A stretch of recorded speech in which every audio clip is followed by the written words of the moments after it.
Let me say this. I am astounded by Norah O'Donnell's figure. 52% of Clinton's voters won't vote for Barack Obama. I can't believe that, quite frankly. I'm sure, but it suggests, what it does suggest is we're reaching sort of a Rockefeller-Goldwater divide in this party that is very, very deep and getting more and more bitter. Let me get in here because we see Hillary Clinton getting up on the stage now, Keith and Chris. Yeah, if you tell your supporters that the other candidate can't be elected and isn't qualified and you shouldn't vote for them, eventually that message will reflect itself to some degree as we watch the senator well ahead of any final score coming in, but getting near there. That number has been reported, has been increasing in terms of the actual vote count, now to the point where we're almost at 60%, and it's a 10-point margin for the moment. Again, we're waiting based on the geography that Chuck Todd laid out for us. Apparently, we're waiting largely for votes from the Philadelphia area, although the city itself has largely reported thus far. Pittsburgh is reported to have reported thus far. The Philadelphia exurbs, as Chuck called them earlier in the evening, might be pro-Obama. They might narrow this margin. It has been bouncing around. It's been 8% at times, 9% at times. This point, 10% is probably the highest that it's been so far. As we watch Senator and President Clinton and Governor Rendell celebrating with the senator about to speak from Philadelphia. It is her microphone.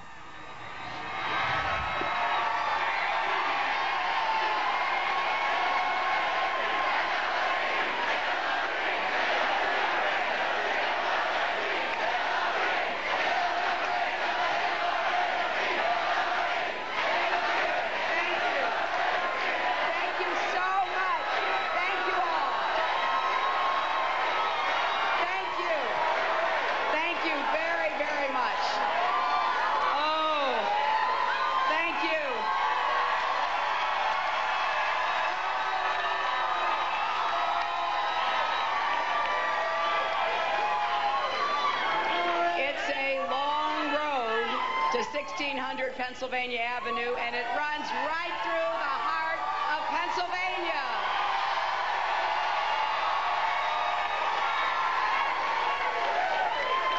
You know, for 6 weeks, Senator Obama and I have crisscrossed this state, meeting people up close, being judged side by side, making our best case. You listened, and today you chose.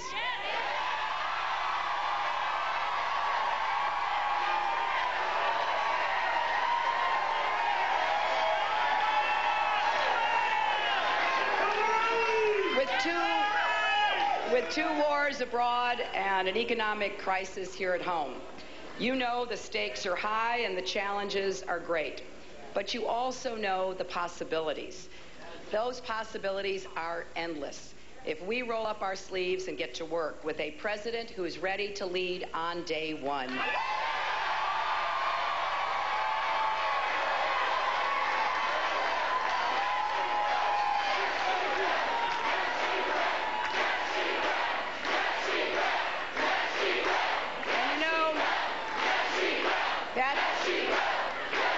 That means ready to take charge as Commander-in-Chief and make this economy work for middle-class families. And I thank you.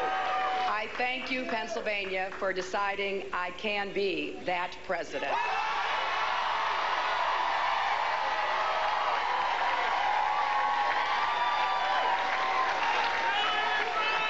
For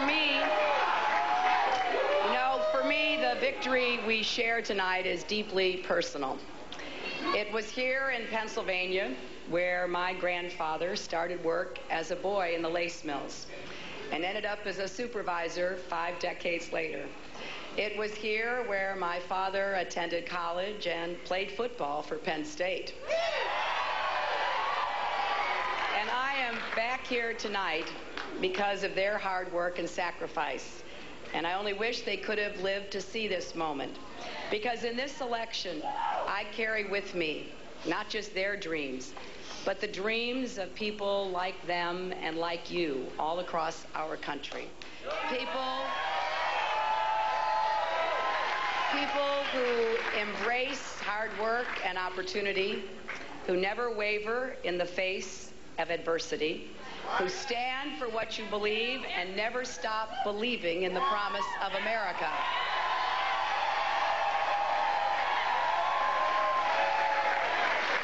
I'm in this race to fight for you, to fight for everyone who's ever been counted out, for everyone fighting to pay the grocery bills or the medical bills, the credit card and mortgage payments, and the outrageous price of gas at the pump today. You know, the pundits questioned whether Pennsylvanians would trust me with this charge, and tonight you showed you do. You know you can count on me to stand up strong for you every single day in the White House.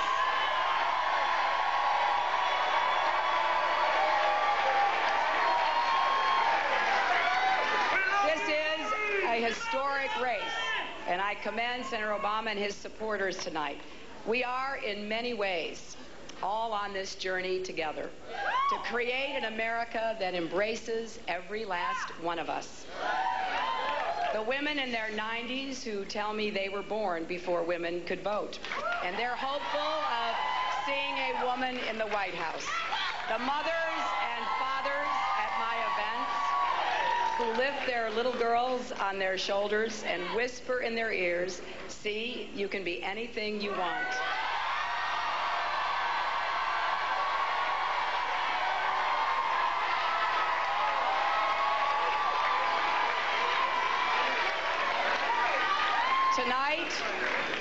Tonight, more than ever, I need your help to continue this journey.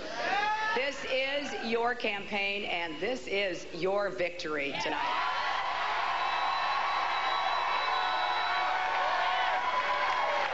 Your support has meant the difference between winning and losing. Now, we can only keep winning if we can keep competing with an opponent who outspends us so massively. So I hope you'll go to HillaryClinton.com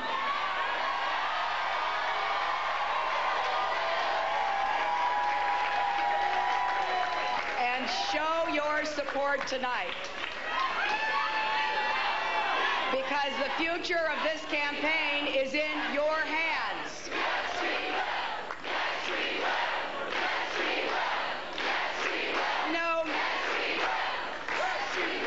Some people counted me out and said to drop out, but the American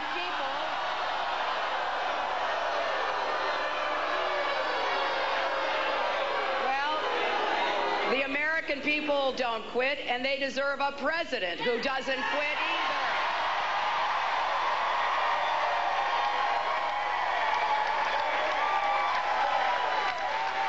You know, tonight, all across Pennsylvania and America, teachers are grading papers, and doctors and nurses are caring for the sick, and you deserve a leader who listens to you. Waitresses are pouring coffee, and police officers are standing guard, and small businesses are working to meet that payroll. And you deserve a champion who stands with you. And of course, all across the world are men and women in uniform, some on your second, third, or fourth tour of duty. You deserve a commander-in-chief who will finally bring you home.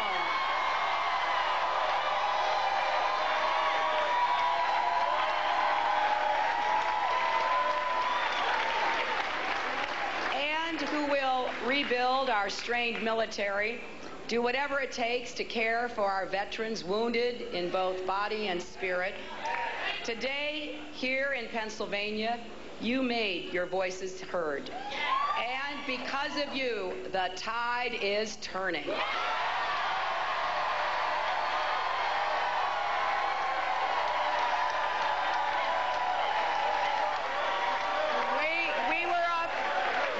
Against a formidable opponent who outspent us 3-1.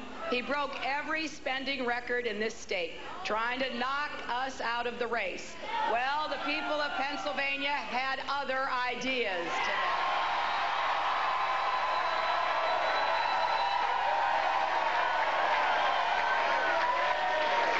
You know, know, the presidency is the toughest job in the world, but the pressures of a campaign are nothing compared to the pressures of the White House.